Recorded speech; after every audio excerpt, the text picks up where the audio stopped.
we're going to tackle one of the most just heartbreaking challenges anyone can face. Trying to help a loved one who's struggling with a mental illness but absolutely positively refuses treatment. It's this painful, exhausting deadlock. Today, we're going to break down a really powerful method designed to finally break through it. It's this agonizing cycle, right?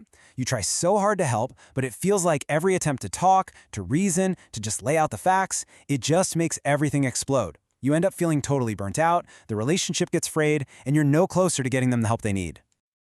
And that's what we're calling the communication deadlock. It's this constant, painful battle of wills, where you're pushing for help and they're pushing back just as hard. It feels impossible. But what if the problem isn't what you're saying, but the entire tool you're using to say it? I mean, if you feel like you're just slamming your head against a brick wall over and over again, you're not alone. The traditional approach of using logic and arguments, it just doesn't work. And it fails for a very specific and, frankly, kind of mind-blowing reason.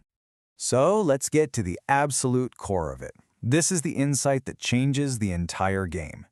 Before we can even think about finding the right tool, we have to understand why the old tools, logic, reason, arguments, are so completely broken.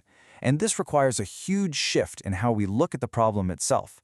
And here it is. This is the massive shift. We usually call this refusal denial, right? And that word implies a choice. It's a psychological defense, a failure of will. But in many serious mental illnesses, what we're actually looking at is something else entirely, something called anosognosia. And it's not a choice. It's a neurological symptom. It's not a failure of will, it's a failure of awareness. So what is anosognosia? Well, it's a lack of insight that's caused by actual physical changes in the brain's frontal lobe. The very part of the brain that's responsible for self-awareness and self-assessment is, for lack of a better word, offline. So you're not arguing with stubbornness. You're arguing with a brain that literally cannot see its own sickness. It's a true medical blind spot. And this analogy just nails it perfectly.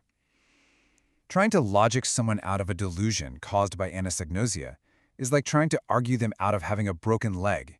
You're demanding that they use a part of their brain that the illness itself has damaged. It's a completely impossible request. Okay, so if arguing is the wrong tool, what's the right one? Well, the LEAP method changes the goal completely. You stop trying to win an argument and you start trying to build trust. The first two steps, listen and empathize, are all about one thing: de-escalating the conflict and saving the relationship. The first step, L, is for listen. This is about changing our entire approach from confrontation to pure connection. It's called reflective listening, and the goal here is totally counterintuitive.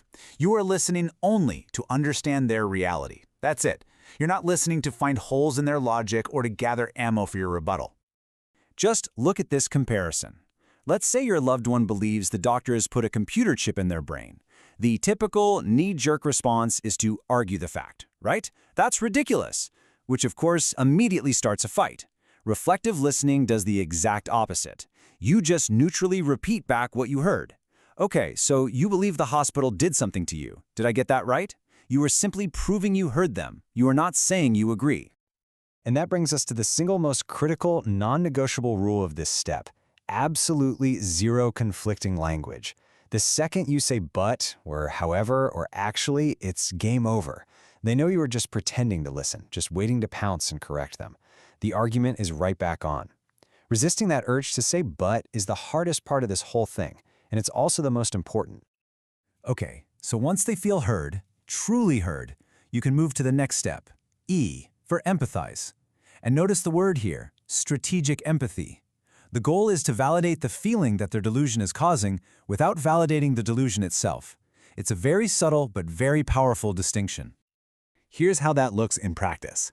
Let's say they believe a neighbor is trying to poison them. Our instinct is to attack the belief. You're being paranoid, but a strategic empathy response connects with the raw emotion underneath it all. It must be terrifying to feel like people are trying to harm me. You're validating their experience of terror without confirming the threat. You're saying, I hear your fear, and that's what builds the emotional bridge. So once you've used listening and empathy to build that foundation of trust, you can finally, carefully pivot toward action.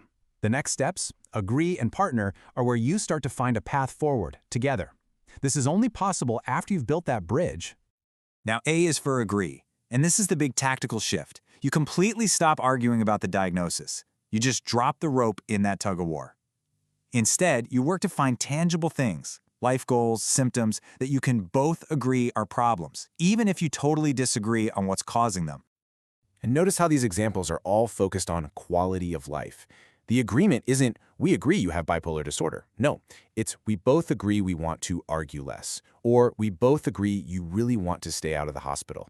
These shared goals, this becomes the common ground, the launch pad for a real partnership. And look, when things do get tense, because they will, you have a toolkit, like 3 little reset buttons. You can apologize for your behavior. I'm sorry I raised my voice. You can acknowledge that you might not have all the answers, and you can just agree to disagree. Call a truce for the day. These are simple phrases that can just instantly take all the air out of a building fight. And this brings us to the final step, P for partner. This is where you connect those shared goals you found to concrete actions. But the framing is absolutely everything. Any action you propose has to be presented as a way for them to achieve what they already said they want, not what you want for them. So, what does all of this add up to? When you put LEAP together, you arrive at the central philosophy, the big idea that underpins this whole method. And it's a radical reframing of where your true power lies in this whole mess. This is it. This is the ultimate takeaway. You can have every fact in the world on your side, but if you destroy the relationship to prove you're right, you lose. You lose their trust, you lose your influence, and you lose any real chance you have to help them. Your most powerful tool isn't your argument, it's your relationship. And you know, this idea goes way beyond this one specific context. In pretty much any conflict, at work, in our families, we rush to lead with our facts. We want to be right. But the lesson here is that emotional connection has to come before factual correction. Empathy is always the price of admission if you actually want to influence someone.